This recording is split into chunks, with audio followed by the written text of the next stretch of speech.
Bonjour à tous et bienvenue sur Vitamine Dev, votre capsule concentrée en code et en actu. Je suis Nicolas, passionné de technologie front-end et adepte d'Angular et je suis accompagné de mon complice Sylvain, développeur full stack et technophile. Ensemble, nous explorons régulièrement les tendances, les nouveautés et les grandes questions du monde du développement. Que vous soyez un développeur aguerri ou un curieux en quête de savoir, ce podcast est fait pour vous. Préparez-vous à plonger avec nous dans les dernières actualités et à débattre des sujets qui façonnent notre métier. Installez-vous confortablement, branchez vos écouteurs et c'est parti pour un nouvel épisode de Vitamine Dev.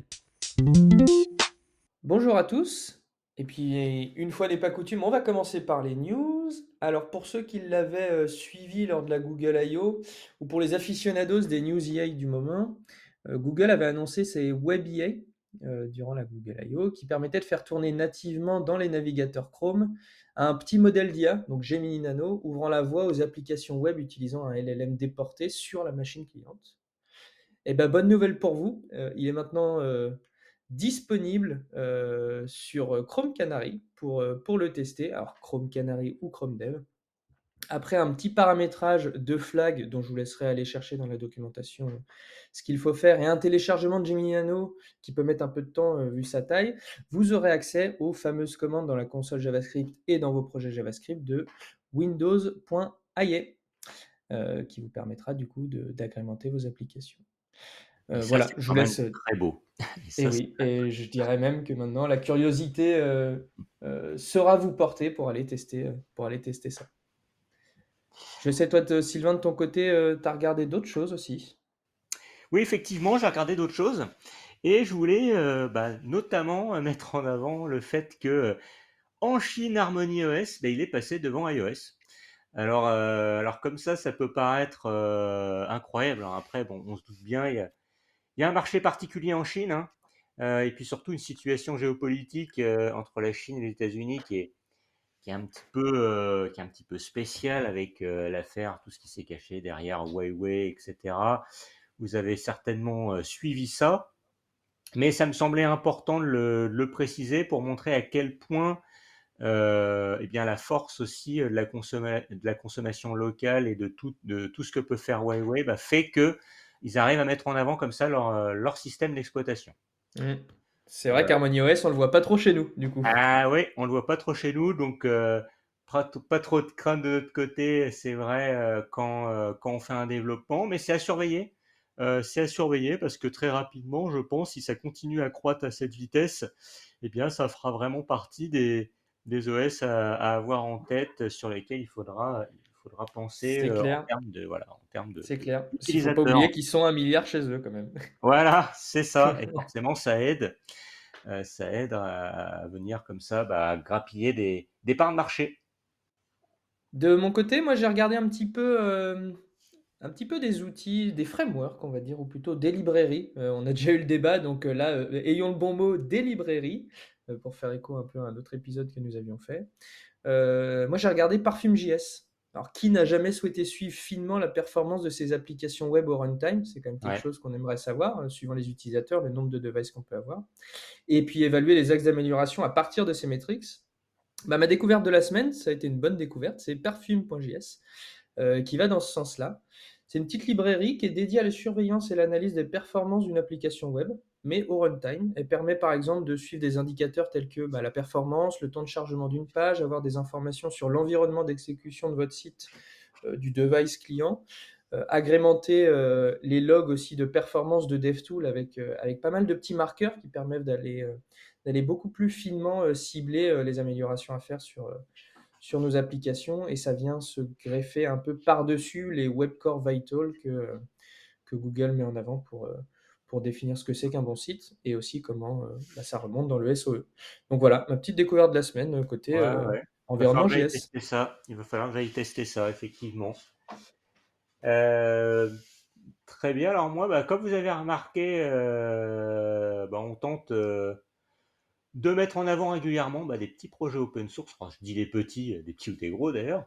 Et aujourd'hui, on aurait aimé mettre en avant l'outil Builto. Alors qu'est-ce que c'est que l'outil Builto?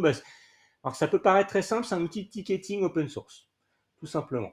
Mais ça me semblait déjà intéressant de de mettre en avant parce que open source à la française, cocorico. Et puis, il intègre d'autres fonctionnalités euh, voilà, qui me semblait intéressant de mettre en avant. Notamment système d'automatisation. Il y a un système d'automatisation, donc un système de workflow. Il y a beaucoup déjà d'applications, d'ailleurs no code, low code, qui utilisent ces systèmes de workflow pour déclencher des événements en fonction d'éléments qui viennent être créés dans l'application. Et puis ils ont également ajouté, alors il y a les tableaux de pilotage. Euh, En tout cas, c'est un beau projet, un bel outil de ticketing open source si vous voulez aller regarder. Pour... Alors aujourd'hui, on est en version, pour le moment, en version 0.9, qui est en bêta, et puis autre information qui me semble importante quand même. Alors, eh ben, il est en PHP ce projet, donc il se base sur le framework Symfony. Et puis de toute façon, si vous voulez plus d'infos, bien évidemment, vous pouvez aller sur bileto.fr ou même directement regarder sur GitHub pour trouver le dépôt. Un petit concurrent à Jira peut-être du coup avec ce système de Oui, workflow? alors je pense qu'il y a beaucoup de chemin à parcourir avant d'atteindre le niveau de performance et les fonctionnalités de Jira. Mais disons que c'est un projet ambitieux qui avance très bien. Ça me semblait important d'en parler. Et puis je vous laisse aller vous faire votre propre avis. Et puis c'est français. Exactement.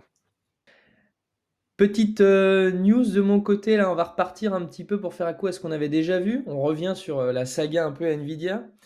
On avait parlé d'Nvidia quand même qui avait fait une montée en puissance en bourse incroyable, très très très portée par l'IA et le hardware qu'ils fournissent dédié à ça.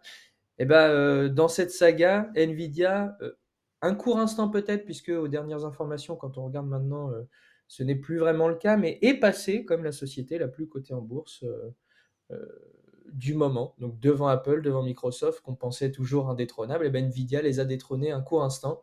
Alors du coup, quand on regarde maintenant, il semble que Apple ait repris le devant, mais on est sur des différences vraiment ténues, et je pense que les deux vont se tirer la bourre pendant un moment. On est quand même sur des valorisations qui tutoient ou qui dépassent légèrement les 3000 milliards de dollars, ce qui Ouais, est quand même c'est stratosphérique. gigantesque. C'est même difficile exactement de voir ce que ça peut représenter. C'est complètement dingue. Ouais. Et Mais je en tout crois, cas, oui. Sylvain, que tu avais regardé un petit sujet dont on va peut-être Ouais, étendre la chose ensuite. ouais, oui, exactement. Alors, c'est vrai qu'en tant que développeur, il me semble important un peu de suivre la mouvance no code, low code. Alors, je sais qu'il y en a qui se mettent vraiment des œillères, mais ça me semble important de connaître bah, les capacités de ce type de plateforme.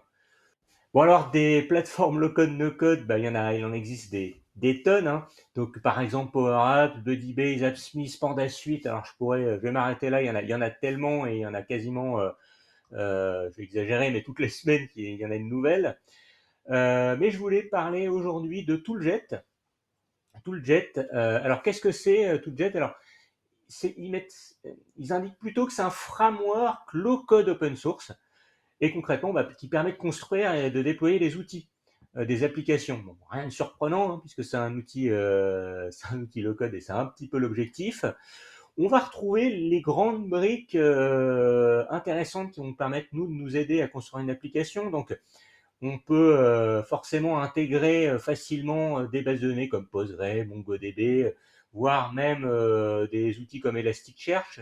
Il y a évidemment le support, l'authentification, notamment OAuth 2. Et puis aussi, on peut venir intégrer des applications comme Stripe, donc si on veut pouvoir intégrer du paiement dans son application, mais aussi Slack, Google Sheet, Airtable, Notion, donc beaucoup de choses. Et ça permet d'imaginer eh ben, des cas d'usage assez larges. Et puis, on a aussi l'intégration de services de stockage comme S3, ou si je veux rester dans l'open source, bah, je pourrais parler de Minio, hein, donc, qui est un peu l'alternative open source qui est compatible S3. Euh, mais voilà, une belle petite plateforme low code. Alors pour ceux voilà, que ça intéresse, je sais que y a certaines personnes qui sont un peu rebutées et comme je le disais, qui se mettent des œillères. moi, ça me semble toujours important, voilà, de suivre cette mouvance pour savoir euh, concrètement ce qu'on peut en faire et ne pas la voir comme un ennemi, mais plutôt bah, comme une autre possibilité de développer de l'applicatif. Ouais, Voilà. comme un allié. Bah, quand on voit tout ce que ça intègre, je suis pas sûr qu'on peut parler de Tooljet comme une petite plateforme en plus, avec toutes les connexions C'est dont tu ça, as ça parlé. commence déjà à être un beau framework. Ouais.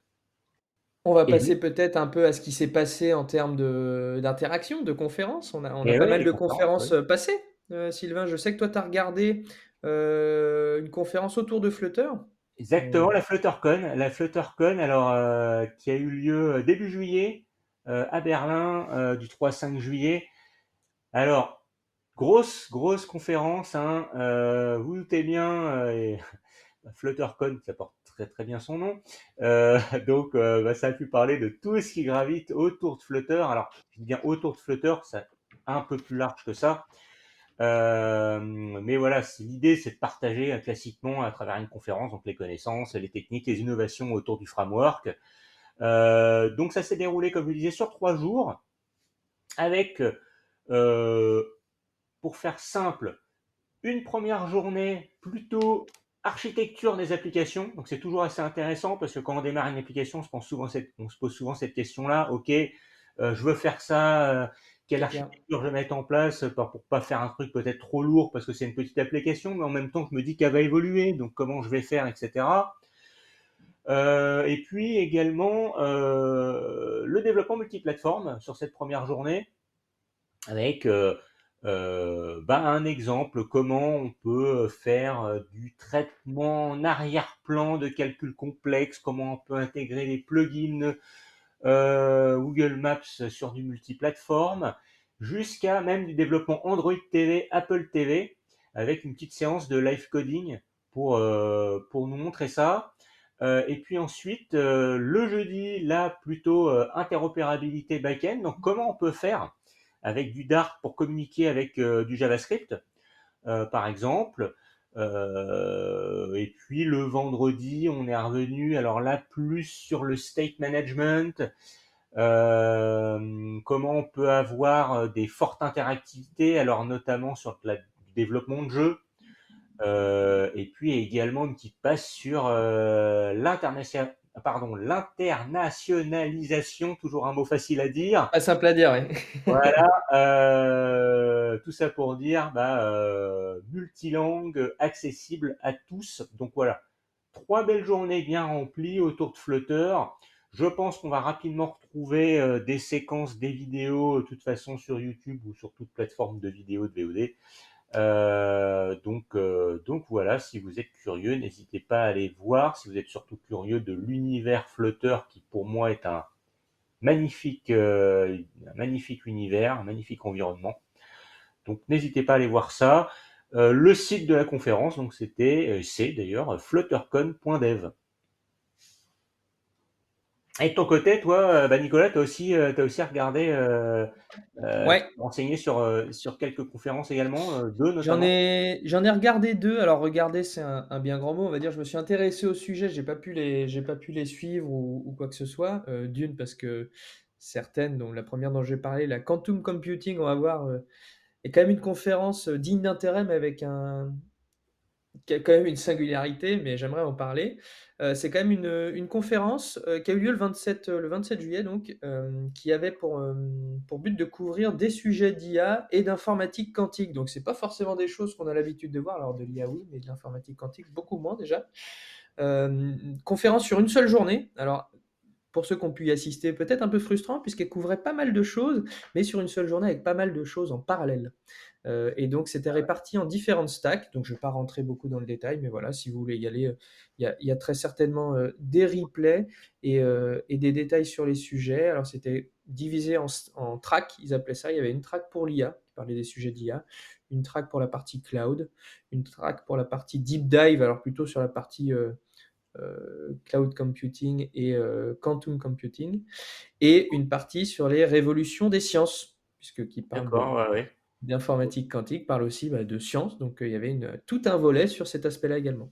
Ouais, effectivement, Euh, quelque chose à surveiller, ouais, le cloud computing, parce que Ça pourra, alors après, ça sera sur des usages très particuliers, mais ça pourra faire partie effectivement de notre quotidien de développeur. Alors, bon, en tout cas, sur des usages aujourd'hui, cryptographie et autres. Demain, peut-être d'autres choses, mais oui, oui.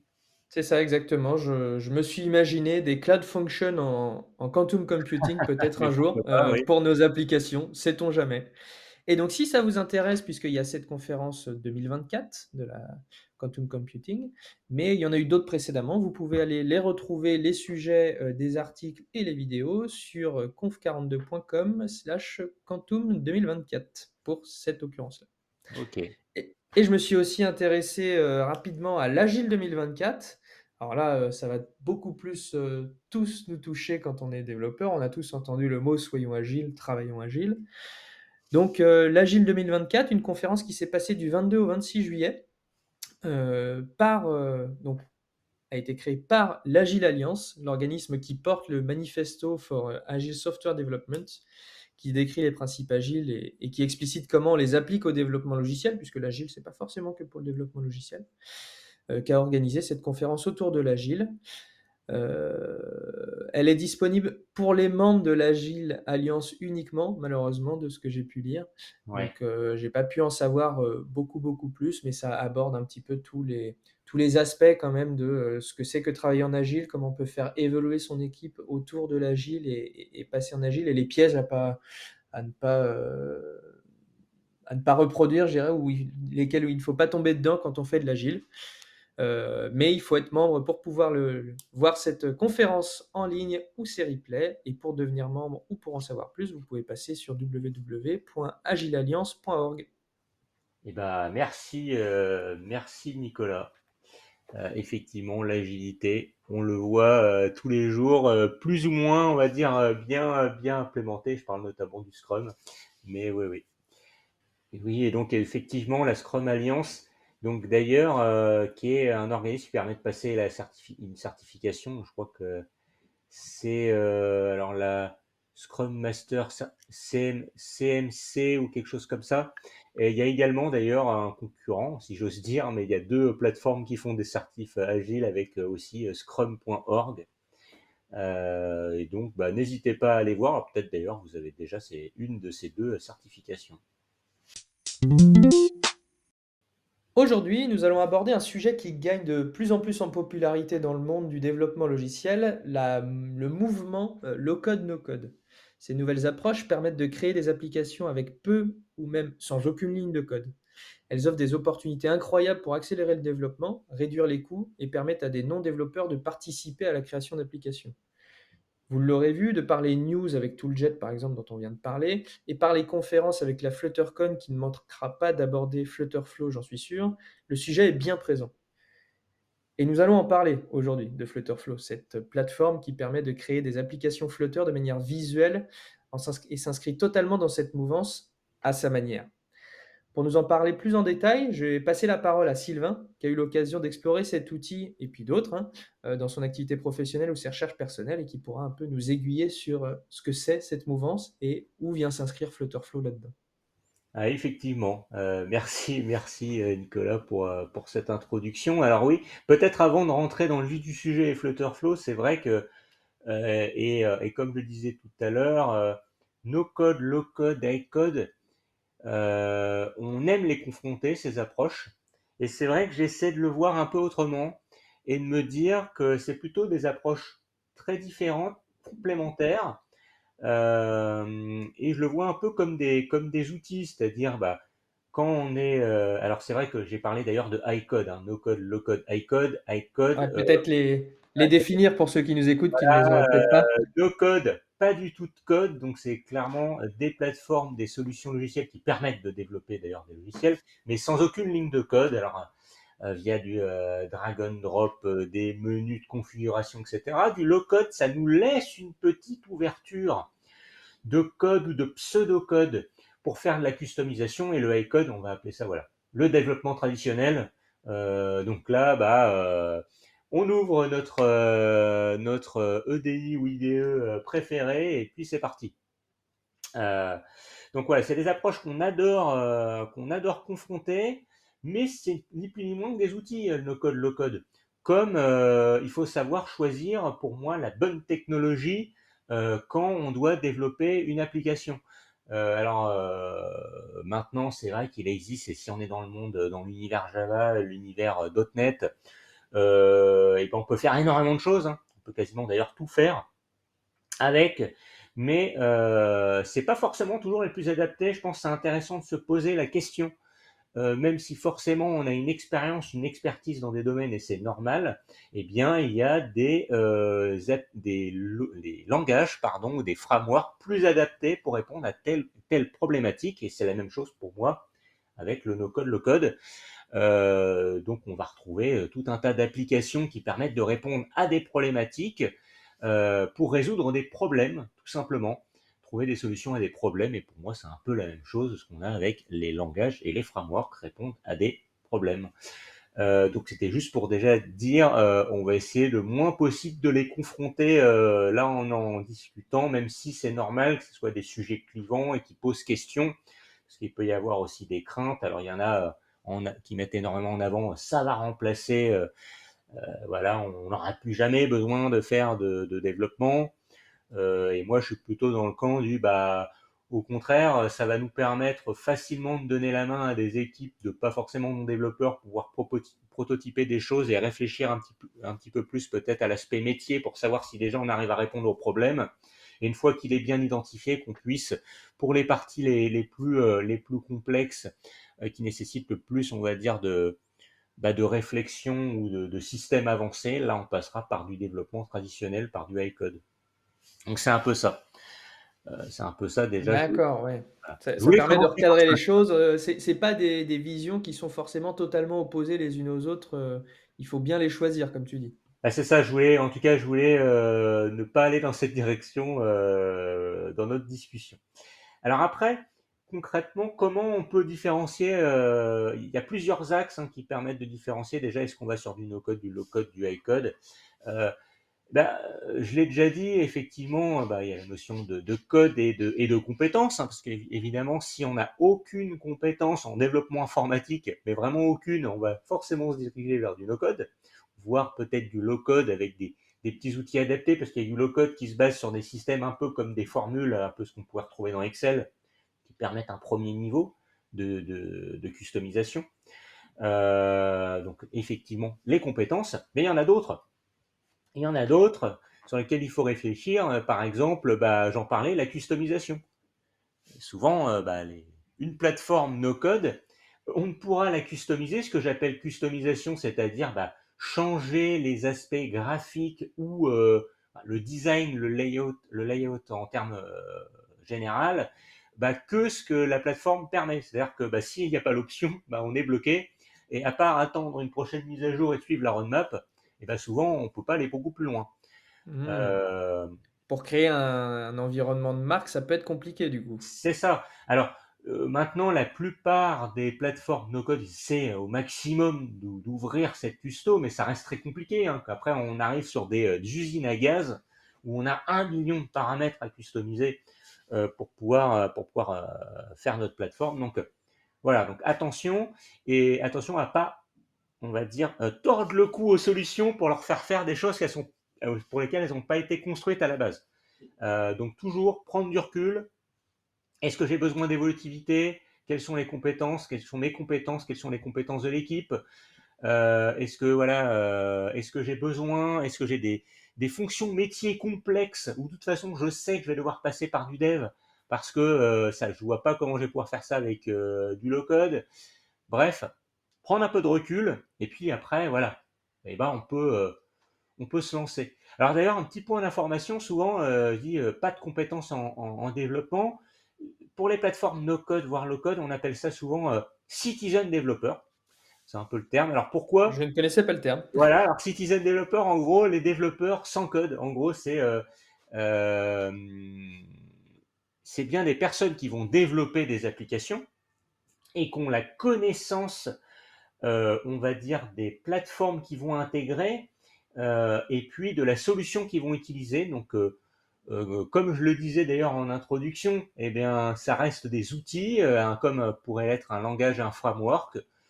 Donc même s'il n'y a pas cette compréhension de l'algorithmie, alors quand même il faut un petit peu, mais s'il n'y a pas une notion avancée d'algorithmie et de langage framework, et ben ça reste quand même quelque part des développeurs et donc on va plutôt nommer ces types de profils comme citizen développeur. Je trouve le terme plutôt approprié. Donc en tout cas voilà pour on va dire l'introduction alors qu'elle a été quand même un peu longue mais ça me semblait important de définir déjà les termes et de voir ce qui se cachait derrière avant Voilà, de revenir on a sur les termes, on a nos termes maintenant définis, no code, low code, high code, citizen developer. Qu'est-ce qui du coup, pour toi du coup, quelle est l'approche à adopter en termes de no code, low code, high code? Vers quoi toi tu t'orienterais comme ça si tu devais partir sur un projet? Tu as parlé d'évolutivité. Bah, on imagine, comme tu l'as dit, avec les plateformes no-code, c'est peut-être un peu fermé parfois en termes d'optimisation, mais on a aussi dit que ça permet d'aller plus vite parfois au début, tout en ayant quelque chose de qualité en sortie. Quelle est la marche à franchir quand on veut, je dirais, passer l'étape supérieure? Est-ce qu'on peut changer de plateforme? Est-ce qu'il y a des choses qui nous permettent de rester sur alors une plateforme, mais de passer un peu ces étapes, de faire presque du no-code au début, mais après d'aller vers du high-code sur un même type de plateforme? et Est-ce ben que tu ça as des... c'est vraiment pas simple. C'est vraiment pas simple de répondre. Alors et tu le disais d'un point de vue professionnel, bah, j'ai un peu travaillé sur ces sujets-là et j'ai dû notamment travailler sur euh, je vais appeler ça, on va dire, une matrice un peu d'orientation, c'est-à-dire déjà se poser, ce que je disais, les bonnes questions pour s'orienter vers bah, déjà quelle approche, et puis une fois qu'on est en l'approche, et bah plutôt quelle solution. Alors bien évidemment, en plus ça bouge un peu tous les jours. Quand on est sur une plateforme no code, c'est pas évident hein, de changer comme ça en un claquement de doigts de plateforme. Donc ça, c'est, il faut l'avoir en tête. On peut pas, voilà, se dire ah bah tiens, en fait maintenant il y a une nouvelle plateforme qui vient de sortir, elle m'intéresse, je vais copier-coller entre guillemets ce que j'ai fait. Ça marche pas comme ça. Et c'est là justement où je trouve que bah, Flutterflow est hyper intéressant. Euh, parce que je trouve que Flutterflow sur cet aspect, il arrive à, et bah, je pourrais même dire peut-être être le futur pour moi des plateformes parce qu'il arrive à très bien allier quasiment tout. Aujourd'hui, il est très faible encore sur la partie iCode, mais franchement, il en est très proche et il a un peu toutes les approches. Il a un petit peu D'accord. toutes les approches. Donc, il permet. Alors, on est quand même sur une plateforme un peu costaud. Hein. La première fois qu'on l'ouvre et qu'on se connecte, ça fait un peu peur. On va pas se mentir. On a des menus partout. Alors, c'est souvent le problème du no-code et le low-code. Hein. On a des menus partout, plein d'options, plein de vocabulaire. On se dit, mais comment je vais pouvoir rentrer là-dessus? Heureusement, ils ont une très bonne doc et des très bons tutos hein, qui permettent de rentrer dedans. Mais là, on est sur une super plateforme. Euh, on a du no-code pur. Alors d'ailleurs, pour ceux qui ont l'habitude ou qui ont déjà utilisé, par exemple, des plateformes Figma avec des éditeurs très visuels hein, qui sont faits notamment voilà, bah, pour faire du design, on se retrouve sur un petit éditeur comme ça visuel qui permet assez facilement, en drag and drop notamment, et avec des menus de configuration, de venir faire du design. C'est vrai que Et, visuellement, les deux plateformes sont très proches au premier abord. Je ne sais pas si c'est ouais, fait ouais. exprès, mais en tout cas, on n'est pas perdu si on vient du monde Figma, je pense. Et là, bah, on peut quand même faire pas mal de choses en no code pur. Hein. Bien évidemment, on n'ira pas très loin, mais on peut avoir, on a quand même déjà les actions. Bah, quand on est sur un bouton de clic, avec en plus une visualisation no code un peu à la manière de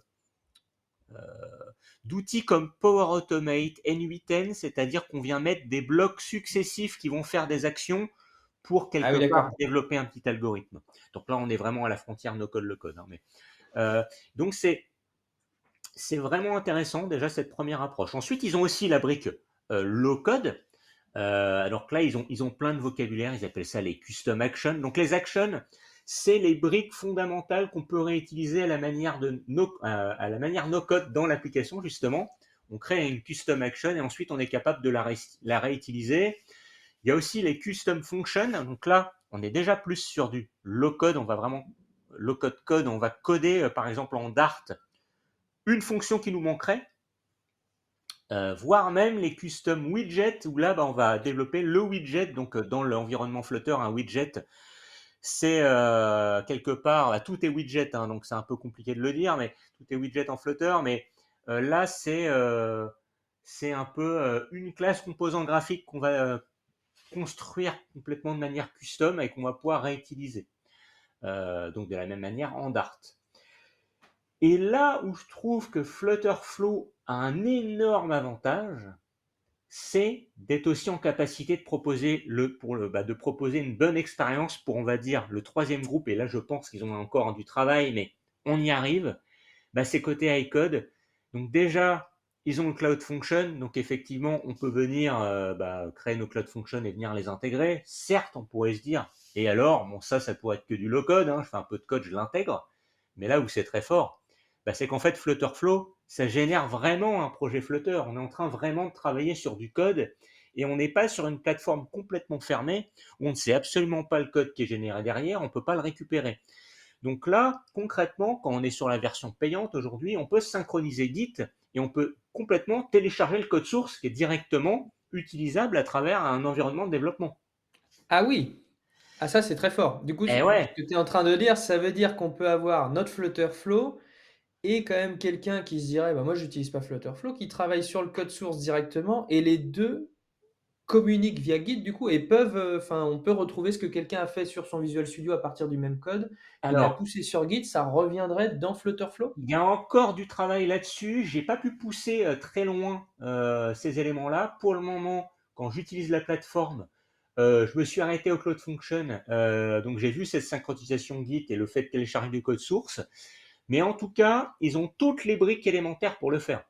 C'est-à-dire, là, on est vraiment sur du code. On pourrait effectivement, comme tu le dis, avoir pour moi la plateforme de code de demain, en fait. Hein. Clairement, on pourrait faire travailler tout le monde. C'est-à-dire que les designers, ils auraient un module vraiment plus Figma. Les citizen développeurs qui n'ont pas de connaissances, ils auraient aussi ce module-là. Et avec en plus des capacités quand même de low-code qui font faire quand même pas mal de choses, et en même temps, eh bien, la capacité, voilà, de laisser la main à des équipes de développement, avec en plus du guide, donc de la gestion de code source et de version quand même avancée. Et là, pour moi, c'est simplement le, la meilleure approche que j'ai pu voir. Alors, il existe peut-être des plateformes similaires, hein. Je ne suis pas une connaissance absolue dans tout ce qui existe, mais pour l'avoir utilisé pas mal de temps, alors à chaque fois que je vois une petite plateforme, j'essaie d'aller bricoler avec pour l'avoir. Alors celle-ci, en l'occurrence, j'ai beaucoup plus travaillé avec, donc forcément, c'est j'ai une plus grosse connaissance et c'est pour ça que là, je sais en dire autant. Mais euh, pour moi, exceptionnelle approche et ils sont vraiment proches de réunir tous les univers, toutes les approches justement, no code, low code, high code, qu'on puisse avoir une équipe totalement pluridisciplinaire. Et là, d'ailleurs, qui peuvent énormément faciliter l'agilité, puisque là, on aurait quasiment l'ensemble de l'équipe qui pourrait travailler vraiment au développement de l'applicatif en tant que tel et à la Donc base de code. pour toi, Flutterflow a vraiment une approche très différente des autres plateformes, puisque de ce que je comprends, tu as parlé de la plateforme du futur, et j'allais te poser cette question, mais à laquelle tu as déjà un peu répondu. Quand tu dis la plateforme du futur, j'allais te dire la plateforme du futur, mais de quoi? De no code, low code, high code. Si je comprends bien, c'est un peu tout à la fois, et c'est ça qui fait un peu la force de Flutterflow actuellement pour pouvoir faire travailler là où les gens choisissaient du no code, du low code ou du high code suivant leur profil, on va le dire comme ça, hein, souvent c'est quand même suivant leur profil. Là, au final, on peut tous les faire travailler en même temps sur un même projet grâce à cette plateforme. Complètement. Alors, il existait déjà, hein, on peut cumuler des choses. Hein. Par exemple, j'ai déjà développé des petits trucs où, voilà, j'ai fait, par exemple, mon front en iCode. Donc voilà, j'ai développé par exemple en Angular, ok. Et puis pour le back-end, il y avait des choses très très très simples à faire. Je voulais pas m'embêter. J'avais des petites tâches automatisées qui allaient me créer des choses et je m'étais basé. Alors, j'avais pris un Firebase, ok, voilà, et puis j'avais pris un N8N qui me faisait mes tâches automatisées la nuit. Donc ça qui est vraiment une plateforme, alors là on est plus sur du RPA si je veux utiliser les termes, mais bon, peu importe.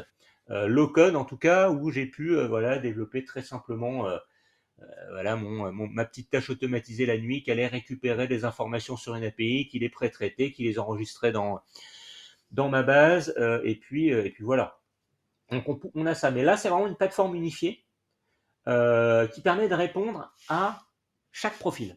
Voilà, avec une approche. Alors, forcément, aujourd'hui, ils ont pas encore été au bout, je trouve, mais ils en sont, pour moi, très très proches. Et donc, c'est pour ça que je parle de plateforme du futur. Pour moi, on pourrait appeler ça Unified IDE, quoi. Donc, interface de développement, ou plutôt environnement de développement intégré unifié, où ils ont vraiment toutes ces approches. C'est beau, le nom me plaît en tout cas. Euh, donc voilà, Et donc, Flutterflow, tester. En tout cas, moi, je conseille de le tester, hein. Allez-y, vous aurez peut-être un avis complètement différent du mien en disant mais qu'est-ce que c'est que ce truc-là, je comprends rien, etc. Moi, je trouve en tout cas aujourd'hui que c'est une plateforme extrêmement complète. Alors, d'ailleurs, il y a une version gratuite, hein. vous pouvez tous le tester chez vous. Et ça, Ouais. c'est déjà une bonne nouvelle.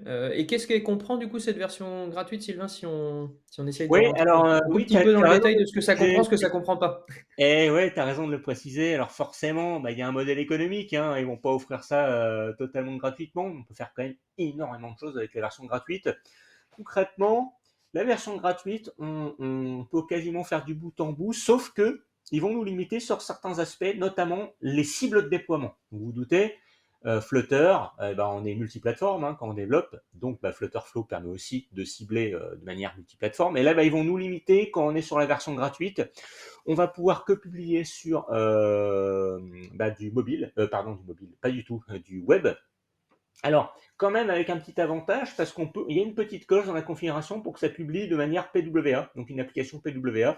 Donc, il va se comporter quand même un peu comme une application mobile. Mais attention, avec la version gratuite, on est tout de suite sur un domaine, je crois que c'est flutterflow.io, forcément sur leur nom de domaine. Bon, il y a tout un tas de petites limitations comme ça. Et d'ailleurs, même si on est là sur la version payante, je crois qu'il y a deux niveaux de version payante. Et il y a une version où on peut télécharger le code, mais on doit quelque part se débrouiller à la main pour ensuite publier sur les plateformes, bah, sur les stores. Et puis la version encore du dessus où là, il nous donne l'outil automatisé pour aller publier ou pour nous aider en tout cas à publier sur les plateformes. Donc là, c'est pour la différence en termes de cible de déploiement. Et ensuite, alors, eh bien, il y a des limitations autres qui peuvent paraître très surprenantes d'ailleurs, moi qui m'ont vraiment surpris. Cette approche no-code, low-code, quand on veut contacter une API, il y a deux approches. Soit l'approche no-code, où c'est vraiment, il nous aide très facilement à appeler une API distante. Donc c'est vraiment D'accord. un visuel et des écrans Pour spécifiques pour renseigner appeler notre une appel, ouais. API avec une approche Ok. no-code. Et là, bah, c'est limité à deux appels API. C'est un peu fou de voir ça. Donc, et Ouais, on c'est va pas pas loin avec deux. indiqué. Et ce qui est intéressant, alors peut-être maintenant c'est le cas, mais c'est pas indiqué, hein. Si vous allez voir sur le site, ils vont pas vous le dire. En tout cas, je l'ai pas trouvé facilement. Alors, il y a des forums, il y a des gens qui ont posé la question, vous pouvez retrouver l'info, hein. Mais en tout cas, bah, moi, je l'ai pas vu à la base. Mais pour autant, si vous le faites avec l'approche low-code, bah, vous êtes illimité en termes d'appel API, hein. Vous créez votre custom action qui permet d'appeler des API. Et puis, vous pouvez quasiment, si vous vous débrouillez bien, vous pouvez quasiment tout le temps alors, la réutiliser, même quasiment sans faire du copier-coller de code, hein. Donc, j'ai pas trop compris cette limitation, mais en tout cas, sachez qu'elle existe. Et puis évidemment, après, il y a d'autres aspects, bah, je l'ai dit, hein. En version gratuite, vous oubliez la synchronisation Git, vous oubliez la capacité de récupérer le code source. Donc vous devez concrètement rester sur leur plateforme. Et vous ne pouvez pas vous extraire de ça, et vous ne pouvez pas non plus utiliser, par exemple, vous voulez tester votre application sur votre téléphone Android ou sur votre simulateur Android que vous avez lancé avec Android Studio, par exemple, sur votre poste, bah, vous ne pouvez pas non plus. Voilà, Ouais. donc alors là j'ai dû en oublier quelques-uns, mais bon, ça limite quand même un petit peu, mais en même temps, c'est tellement vaste comme plateforme, vous pouvez vraiment déjà faire un développement assez complet avec la version gratuite, hein. Donc, vraiment pas Donc mal. ça permet vraiment quand même de tester pas mal la plateforme. Peut-être pas faire un gros projet de bout en bout, mais de déjà faire des petits projets sympas Voilà. pour Et expérimenter. peut-être très rapidement des choses que j'ai pas dit. Alors, en termes d'intégration, pour le back-end, je vais dire entre guillemets, hein, back-end, alors ça peut se baser sur deux choses. Alors moi, je me suis basé sur Firebase parce que j'avais déjà une expérience sur Firebase. J'ai une toute petite expérience de l'autre plateforme qu'on peut intégrer qui est Supabase, mais comme c'est pas direct en tout cas à travers l'interface, je l'ai pas tenté. Mais il y a également, voilà, faut le savoir, donc Supabase. Donc Firebase, Supabase pour, on va dire, je vais vraiment mettre back-end entre guillemets, hein. Pourquoi entre guillemets? Parce que quand j'entends back-end, c'est plutôt on va développer complètement notre propre back-end. Là, ça permet de rester dans cette approche un peu no code, low code, mais high code également parce qu'on peut faire du cloud function. Donc en tout cas voilà, Firebase. Et après il y a d'autres intégrations, hein. Je parlais tout à l'heure quand je parlais de Tooljet, donc de Stripe, Stripe. Donc en tout cas pour la partie paiement, eh ben, ça existe. Et il y a comme ça d'autres intégrations qui existent directement. Pareil, donc pour le multilingue, hein, ils ont un système qui existe déjà. Donc beaucoup de choses. Il y a beaucoup de choses déjà intégrées. Et n'ayez pas peur, d'ailleurs, hein, pour la partie low code.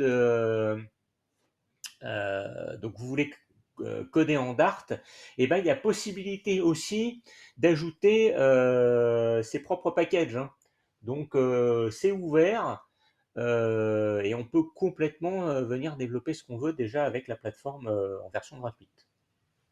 Oui, Voilà. ça rejoint du coup ce que tu disais, un peu la plateforme vraiment unifiée. Du coup, on peut ajouter ses propres packages comme on le ferait en tant que C'est ça. développeur et code.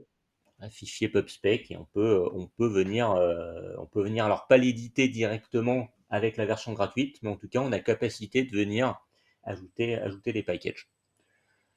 Eh bien, Donc vraiment une belle plateforme. Je conseille de l'essayer. Alors après, on l'adopte pas, mais au moins ça vous permet de vous faire une idée, de savoir ce qui existe, et je trouve que c'est une plateforme très très aboutie. Voilà. eh bien, merci Sylvain pour toutes ces précisions et puis ce petit tour d'horizon un peu de tout ça et un beau focus sur Flutterflow. Et donc, bah, on va vous laisser vous faire une idée de cette plateforme. Si pour vous aussi, c'est peut-être la plateforme du futur euh, Universal IDE, on va dire. Mhm. Euh, Merci encore Sylvain, merci à Et tous de et rien. à bientôt pour un nouvel épisode de Vitamine Dev. Salut!